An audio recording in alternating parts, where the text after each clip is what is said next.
बाबा विश्वनाथ दरबार में पहुंचे 7 लाख से अधिक श्रद्धालु, दर्शन के लिए लगी 2 किलोमीटर लंबी लाइन।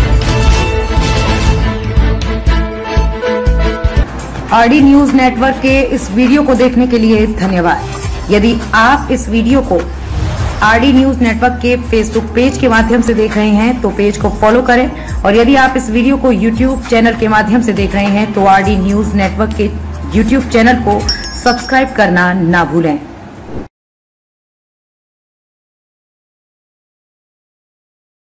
श्री काशी विश्वनाथ धाम में श्रद्धालुओं की भीड़ ने एक बार फिर रिकॉर्ड तोड़ दिया है। फागुन के पहले सोमवार को बाबा दरबार में 7 लाख से अधिक श्रद्धालु ने दर्शन किए। मंदिर की ओर जाने वाली सभी सड़कों और घाटों की ओर 2 किलोमीटर से भी लंबी कतारें देखी गई। मंदिर प्रशासन ने वृद्धजनों और बच्चों के लिए विशेष व्यवस्था की। श्री काशी विश्वनाथ धाम में हर रोज श्रद्धालुओं की संख्या रिकॉर्ड पार कर रही है। फागुन के प्रथम सोमवार को बाबा दरबार में भारी भीड़ उमड़ी। रात 9 बजे तक ही 5,69,235 श्रद्धालु ने बाबा का दर्शन कर लिया था।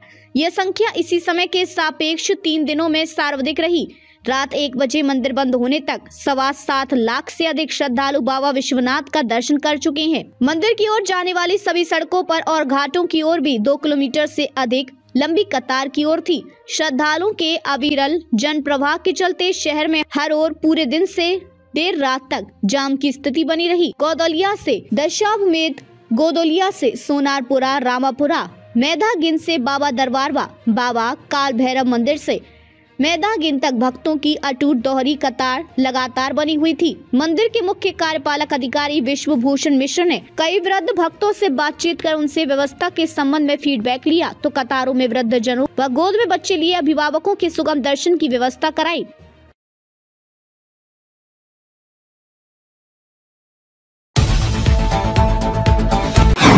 दिमाग में गंदगी, रणवीर इलाहाबादिया को सुप्रीम कोर्ट की फटकार।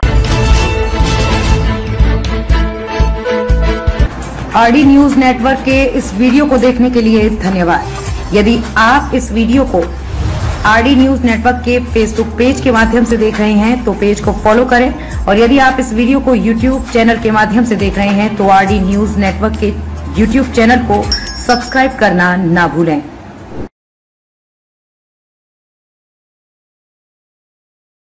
10 पॉइंट में समझे राहत क्यों दी। इंडिया गॉट टैलेंट शो में यूट्यूबर रणवीर इलाहाबादिया द्वारा की गई अभद्र टिप्पणी मामले पर सुप्रीम कोर्ट में आज सुनवाई हुई। रणवीर की ओर से दाखिल की गई याचिका पर कोर्ट में सुनवाई हुई। रणवीर की ओर से सुप्रीम कोर्ट में पूर्व न्यायाधीश डीवाई चंद्रचूड़ के बेटे और वकील अभिनव चंद्रचूड़ ने दलील दी। हालांकि अदालत ने रणवीर के बयान पर आपत्ति जाहिर की। YouTube show India got talent show के दौरान अभद्र टिप्पणी करने वाले रणवीर इलाहाबादिया की याचिका पर मंगलवार को सुनवाई हुई। जस्टिस सूर्यकांत और एन कोटेश्वर सिंह की पीठ ने मामले पर सुनवाई की। कोर्ट ने रणवीर इलाहाबादिया के बयान पर नाराजगी जाहिर करते हुए सख्त टिप्पणी की। हालांकि अदालत ने उनके खिलाफ दर्ज कई एफआईआर के संबंध में गिरफ्तारी से अंतरिम सुरक्षा प्रदान की है। कोर्ट ने रणवीर इलाहाबादिया को लेकर क्या कहा। कोर्ट ने कहा कि इनके दिमाग में गंदगी भरी है, ऐसे व्यक्ति का दलील हम क्या सुने। अदालत ने कहा जिस विकृत मानसिकता का प्रदर्शन किया गया है उससे पूरा समाज शर्मिंदा होगा। कोर्ट ने आदेश दिया कि रणवीर बिना उनकी इजाजत के देश से बाहर नहीं किया जा सकेंगे। सर्वोच्च न्यायालय ने उनकी पासपोर्ट जब्त करने के आदेश दिए। कोर्ट ने कहा कि देश के अलग अलग राज्यों में उनके खिलाफ हुए एफआईआर को एक साथ जोड़ा जाए। रणवीर की ओर से सुप्रीम कोर्ट में पूर्व न्यायाधीश डीवाई चंद्रचूड़ के बेटे और वकील अभिनव चंद्रचूड़ ने दलील दी।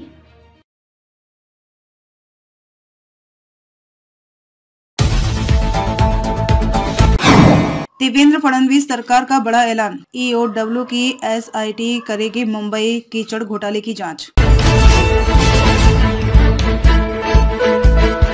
आरडी न्यूज नेटवर्क के इस वीडियो को देखने के लिए धन्यवाद। यदि आप इस वीडियो को आरडी न्यूज नेटवर्क के फेसबुक पेज के माध्यम से देख रहे हैं तो पेज को फॉलो करें, और यदि आप इस वीडियो को यूट्यूब चैनल के माध्यम से देख रहे हैं तो आरडी न्यूज नेटवर्क के यूट्यूब चैनल को सब्सक्राइब करना ना भूलें।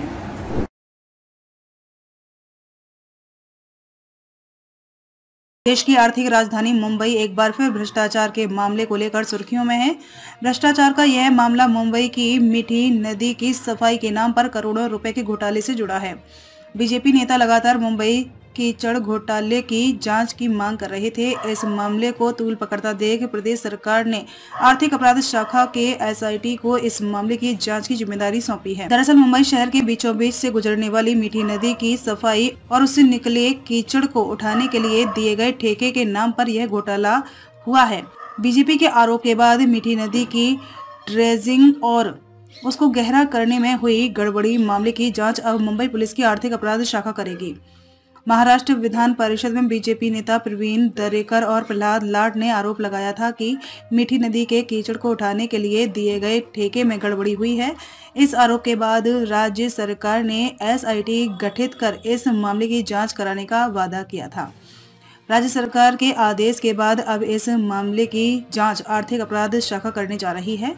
इस जांच के लिए मुंबई पुलिस कमिश्नर और आर्थिक अपराध शाखा के जॉइंट कमिश्नर के मार्गदर्शन में एक विशेष टीम का गठन किया गया है। 3 ठेकेदारों को ईओडब्ल्यू ने बातचीत के लिए बुलाया। मीठी नदी की वजह से उत्पन्न होने वाले कीचड़ को हटाने के लिए किसी ठेका दिया गया। कितना पैसा खर्च हुआ, 2005 से 2023 तक कितना कीचड़ हटाया गया, कितना सौंदर्यीकरण किया गया, जैसे पहलुओं की एसआईटी जांच कर सरकार को रिपोर्ट सौंपेगी। फिलहाल इस मामले में 3 ठेकेदारों को आर्थिक अपराध शाखा के विशेष दस्ते ने बातचीत के लिए बुलाया है।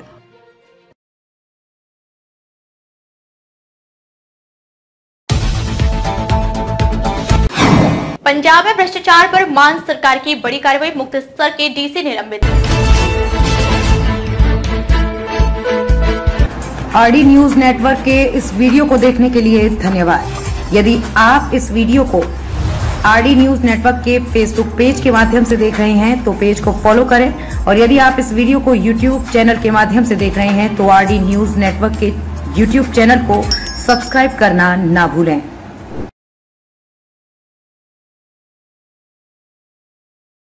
नमस्कार, मैं अंजना और आप देख रहे हैं आरडी न्यूज नेटवर्क। आइए बढ़ते हैं आज की बड़ी खबर की ओर। पंजाब में भ्रष्टाचार पर मान सरकार की बड़ी कार्रवाई, मुक्तसर के डीसी निलंबित, विजिलेंस प्रमुख भी बदले। मुख्यमंत्री भगवंत मान ने अधिकारियों को भ्रष्टाचार रोकने या नतीजे भुगतने की चेतावनी के 3 दिन बाद ही बड़ी कार्रवाई कर दी। सरकार ने भ्रष्टाचार के मामले में श्री मुक्तसर साहिब के डिप्टी कमिश्नर राजेश त्रिपाठी को निलंबित कर दिया है। निलंबन से पहले उन्हें पद से हटा दिया गया।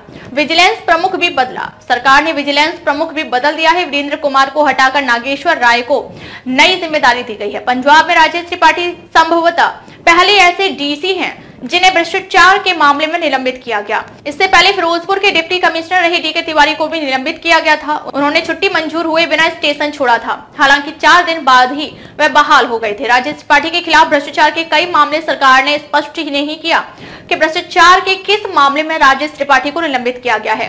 विभाग के एक उच्चाधिकारी ने बताया कि उनके खिलाफ भ्रष्टाचार के कई मामले हैं। उनको पद से हटाने और निलंबित करने के बाद सरकार ने उन पर लगे भ्रष्टाचारों के मामलों को विजिलेंस को सौंप दिया है। विजिलेंस प्रमुख वीरेंद्र कुमार को बदलने का मामला सीधे रूप से किसी भ्रष्टाचार से जुड़ा तो नहीं है, लेकिन सरकारी सूत्र बताते हैं कि विजिलेंस ने पूर्व कैबिनेट मंत्री भारत भूषण आशु पर टेंडर घोटाले का मामला दर्ज किया था, लेकिन हाईकोर्ट ने सरकार को खासी फजीहत का सामना करना पड़ा।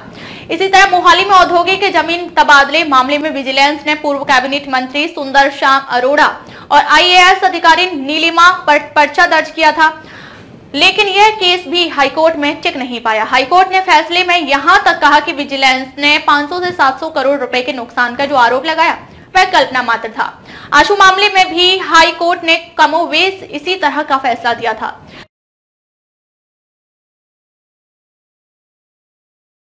अब तक ले बस इतना ही। फिर मिलते हैं एक ऐसी ही बड़ी खबर के साथ। तब तक ले नमस्कार और देखते रहिए आरडी न्यूज नेटवर्क। ट्रांसपोर्ट विभाग ने बदले नियम, नए आदेश से वाहन मालिकों को मिलेगी बड़ी राहत। आरडी न्यूज नेटवर्क के इस वीडियो को देखने के लिए धन्यवाद। यदि आप इस वीडियो को आरडी न्यूज नेटवर्क के फेसबुक पेज के माध्यम से देख रहे हैं तो पेज को फॉलो करें, और यदि आप इस वीडियो को यूट्यूब चैनल के माध्यम से देख रहे हैं तो आरडी न्यूज नेटवर्क के यूट्यूब चैनल को सब्सक्राइब करना ना भूलें।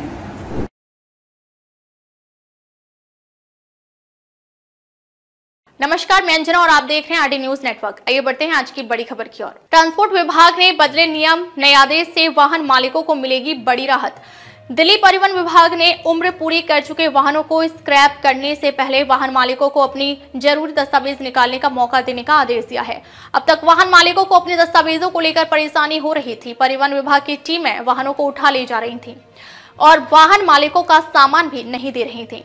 इस नए आदेश से वाहन मालिकों को राहत मिली। उम्र पूरी कर चुके वाहनों को उठाने के मामले में दिल्ली परिवहन विभाग अब वाहन को स्क्रैप कराने से पहले संबंधित मालिक को वाहन से अपनी जरूरी दस्तावेज निकाल देने के लिए एक मौका भी देगा। संबंध में परिवहन विभाग ने आदेश जारी कर दिया है। धड़ाधड़ उठाए जा रहे उम्र पूरी कर चुके वाहन। अभी तक निर्देश स्पष्ट नहीं होने के कारण इस मामले में लोगों को भारी परेशानी हो रही थी। दरअसल परिवहन विभाग की टीम उम्र पूरी कर चुके वाहनों को उठाकर ले जा रही थी और वाहन मालिक का वाहन के अंदर रखा सामान भी नहीं दे रही थी। परिवहन विभाग की टीमें उन्हें तरह तरह से परेशान कर रही थी। वे वाहन में रख अपने दस्तावेज लेने के लिए इधर से उधर भटकते थे। परिवहन विभाग की टीमें स्क्रैप करने वाली संबंधित एजेंसी के पास ऐसे लोगों को भेजती थी और स्क्रैप करने वाली एजेंसी इस मामले में परिवहन विभाग से बात करने के लिए कहती थी। परिवहन विभाग ने क्यों लिया ये फैसला?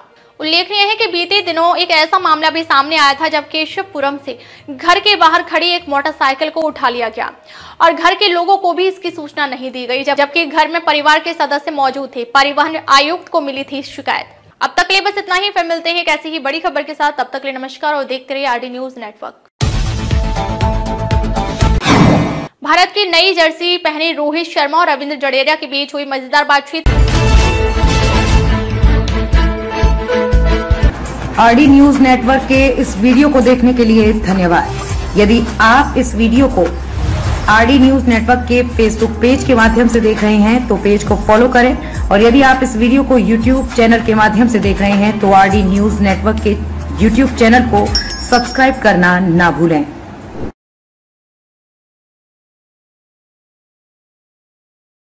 नमस्कार, मैं अंजना और आप देख रहे हैं आरडी न्यूज नेटवर्क। आइए बढ़ते हैं आज की बड़ी खबर की ओर। भारत की नई जर्सी पहने रोहित शर्मा और रविंद्र जडेजा के बीच हुई मजेदार बातचीत वीडियो मचा रहा धूम। आईसीसी चैंपियंस ट्रॉफी 2025 का रोमांच फैंस के सिर चढ़कर बोल रहा है। 19 फरवरी को टूर्नामेंट का उद्घाटन मुकाबला खेला जाएगा। भारतीय टीम अपने अभियान की शुरुआत 20 फरवरी को बांग्लादेश के खिलाफ करेगी। चैंपियंस ट्रॉफी से पहले भारतीय टीम की नई जर्सी के फोटोज सामने आए जिसमें पाकिस्तान का नाम छपा हुआ है। टीम इंडिया का वीडियो वायरल हो गया है। आईसीसी चैंपियंस ट्रॉफी 2025 की उत्सुकता क्रिकेट प्रेमियों के बीच देखते ही बन रही है। 19 फरवरी से शुरू होने जा रहा टूर्नामेंट में फैंस के बीच सबसे ज्यादा क्रेज भारतीय टीम का दिख रहा है। रोहित शर्मा के नेतृत्व वाली भारतीय टीम 20 फरवरी को अपने अभियान की शुरुआत बांग्लादेश के खिलाफ करेगी। बहरहाल चैंपियंस ट्रॉफी से पहले भारतीय टीम की नई जर्सी लॉन्च हुई जिसमें पाकिस्तान का नाम छपा हुआ दिख रहा है। याद दिला दें कि चैंपियंस ट्रॉफी 2025 की मेजबानी पाकिस्तान कर रहा है, लेकिन भारत अपने सभी मुकाबले दुबई में खेलेगा। भारतीय टीम सुरक्षा कारणों से पाकिस्तान में मैच नहीं खेल रही है। रोहित जडेजा में हुई नंबर्स की लड़ाई। बीसीसीआई ने एक वीडियो शेयर किया जिसमें भारतीय कप्तान रोहित शर्मा और ऑलराउंडर रविंद्र जडेजा कार में बैठे हुए नजर आ रहे हैं। दोनों नई जर्सी पहने फोटोशूट सेशन में जाते हुए नजर आए। इस दौरान दोनों के बीच नंबर्स को लेकर बातचीत हुई। रोहित शर्मा ने याद किया कि आईसीसी टूर्नामेंट के फोटोशूट के लिए यह उनका 14वां टूर्नामेंट है। भारतीय टीम कप्तान ने याद किया कि 9 T20 world cup, 3 one day world cup और 2 वर्ल्ड टेस्ट चैंपियनशिप फाइनल के लिए उन्होंने जर्सी पहने फोटोशूट कराया। वहीं जडेजा ने अपने नंबर से याद किए तो लगभग 14-15 के आसपास ही पहुंच सके। बातचीत करते हुए दोनों क्रिकेटर्स फोटोशूट के लिए स्टूडियो पहुंच चुके होते हैं। अब तक के लिए बस इतना ही। फिर मिलते हैं एक ऐसी ही बड़ी खबर के साथ। तब तक के लिए नमस्कार और देखते रहिए RD news network. Hrithik Roshan की क्रिस 4 में इस एक्ट्रेस की एंट्री हुई पक्की। आरडी न्यूज नेटवर्क के इस वीडियो को देखने के लिए धन्यवाद। यदि आप इस वीडियो को आरडी न्यूज नेटवर्क के फेसबुक पेज के माध्यम से देख रहे हैं तो पेज को फॉलो करें और यदि आप इस वीडियो को यूट्यूब चैनल के माध्यम से देख रहे हैं तो आरडी न्यूज नेटवर्क के यूट्यूब चैनल को सब्सक्राइब करना ना भूलें।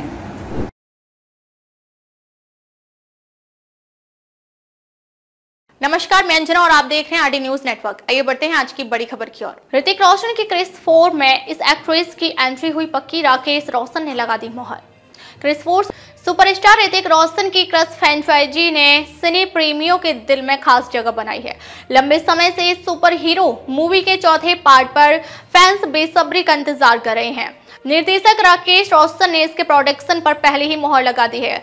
अब उन्होंने क्रिस 4 में नजर आने वाली इस एक्ट्रेस का खुलासा कर दिया है। बॉलीवुड की सबसे सफल super hero film franchise Krrish की चौथी की किस्त को लेकर लंबे समय से सुर्खियों का बाजार काफी गर्म है।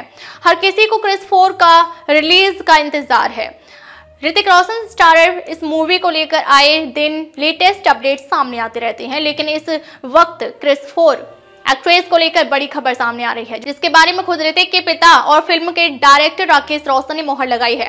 आइए जानते हैं कि वे कौन सी अदाकारा है क्रिस 4 में दिखाई देंगी। क्रिस 4 में नजर आएंगी एक्ट्रेस। हाल ही में OTT प्लेटफॉर्म नेटफ्लिक्स पर द रोशंस डॉक्यूमेंट्री सीरीज को रिलीज किया गया है, जिसमें रोशन फैमिली के संघर्ष और सफलता की इनसाइड स्टोरी को दर्शाया गया। खास बात यह है कि इसे ऑडियंस और क्रिटिक्स की तरफ से पॉजिटिव रिस्पांस मिला।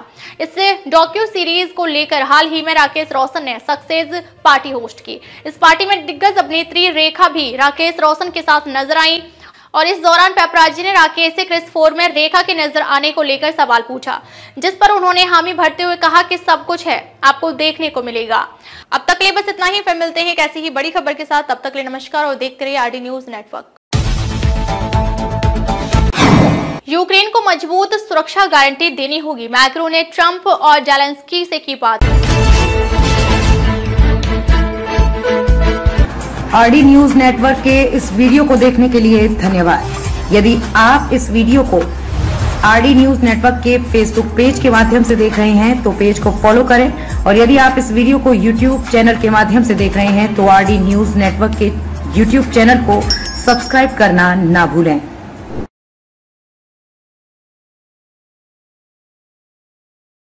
नमस्कार, मैं अंजना और आप देख रहे हैं RD न्यूज नेटवर्क। आइए बढ़ते हैं आज की बड़ी खबर की ओर। यूक्रेन को मजबूत सुरक्षा गारंटी देनी होगी, मैक्रो ने ट्रंप और जेलेंस्की से की बात। अमेरिकी राष्ट्रपति डोनाल्ड ट्रंप यूक्रेन और रूस के बीच जारी युद्ध को जल्द से जल्द खत्म करवाना चाहते हैं, मगर यूरोप चाहता है कि यूक्रेन को मजबूत सुरक्षा गारंटी दी जाए। अगर ऐसा नहीं किया गया तो रूसी आक्रामकता भविष्य में बढ़ सकती है। इसी मुद्दे पर फ्रांसीसी राष्ट्रपति इमैनुएल मैक्रों ने डोनाल्ड ट्रंप और यूक्रेनी राष्ट्रपति जेलेंस्की से बात की।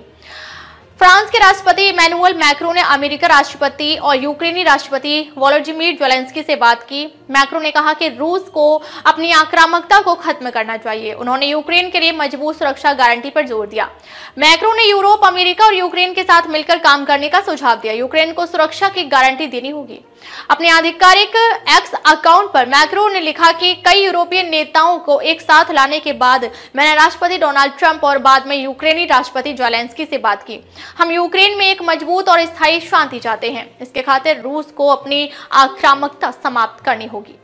मैक्रों ने आगे कहा कि हमें यूक्रेन के लोगों को मजबूत और विश्वसनीय सुरक्षा गारंटी भी देनी होगी, वरना इस बात का खतरा है कि यह युद्ध विराम मिन्स्क समझौतों की तरह खत्म हो जाएगा।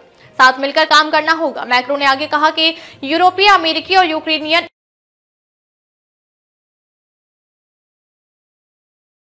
अब तक के लिए बस इतना ही। फिर मिलते हैं एक ऐसी ही बड़ी खबर के साथ। तब तक के लिए नमस्कार और देखते रहिए RD न्यूज नेटवर्क।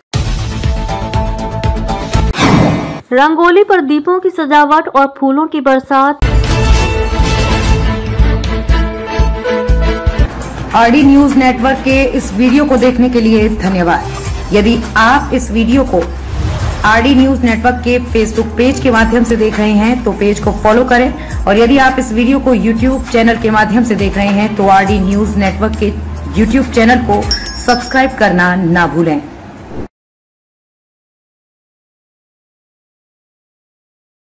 पदयात्रा पर निकले संत प्रेमानंद तो छलक उठी सभी की आंखें। संत प्रेमानंद ने ध्वनि प्रदूषण के विरोध के बाद 11 दिनों के अंतराल के बाद अपनी रात्रिकालीन पदयात्रा फिर से शुरू कर दी है। सोमवार की रात को शुरू हुई पदयात्रा में हजारों श्रद्धालुओं ने भाग लिया। पदयात्रा के दौरान भक्तों ने संत प्रेमानंद पर फूलों की वर्षा की और रास्ते में रंगोली सजाई। रात्रिकालीन पदयात्रा में ध्वनि प्रदूषण के विरोध के बाद अनिश्चितकाल के लिए पदयात्रा को स्थगित करने वाले संत प्रेमानंद ने ब्रजवासियों की मांग पर 11 दिन बाद फिर से अपनी रात्रिकालीन पदयात्रा शुरू कर दी। सोमवार की रात ठीक 2 बजे संत प्रेमानंद श्री कृष्ण शरणम कॉलोनी स्थित कुटिया से निकले तो करीब 1 घंटे से बाहर दर्शन को इंतजार में खड़े भक्तों के चेहरे खिल उठे। संत प्रेमानंद को देखकर भक्तों की आंखें छलक उठी। छठीकरा मार्ग से शुरू हुई संत प्रेमानंद की रात्रिकालीन पदयात्रा जैसे ही सड़क पर पहुंची, लंबे समय के बाद दर्शन कर भक्तों की आंखें छलक उठी। सभी भक्तों का अभिवादन करते हुए शांत वातावरण में पदयात्रा आगे बढ़ती रही। पुलिस फोर्स के घेरे में पदयात्रा आगे बढ़ते हुए NRI ग्रीन कॉलोनी की तरफ बढ़ रही थी। रास्ते में भक्तों ने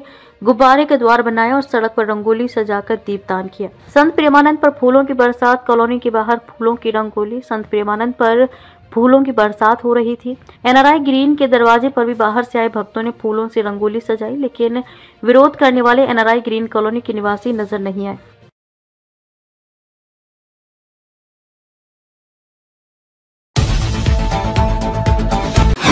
राम मंदिर 3 तलाक और अनुच्छेद 370 से है ना।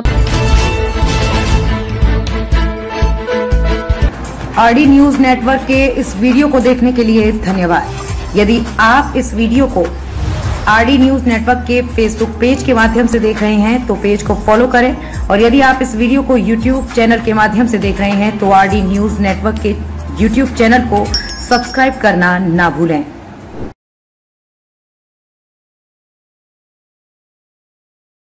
गणेश कुमार। प्रधानमंत्री नरेंद्र मोदी की अध्यक्षता वाली 3 सदस्यीय चयन समिति ने सोमवार शाम को गणेश कुमार को देश की नए मुख्य चुनाव आयुक्त बनाने की सिफारिश की है। केरल कैडर के 1988 बैच के IAS अधिकारी केंद्रीय गृह मंत्रालय का हिस्सा थे। उन्होंने 2019 में जम्मू कश्मीर में अनुच्छेद 370 को खत्म करने वाले विधेयक का मसौदा तैयार करने में मदद की थी।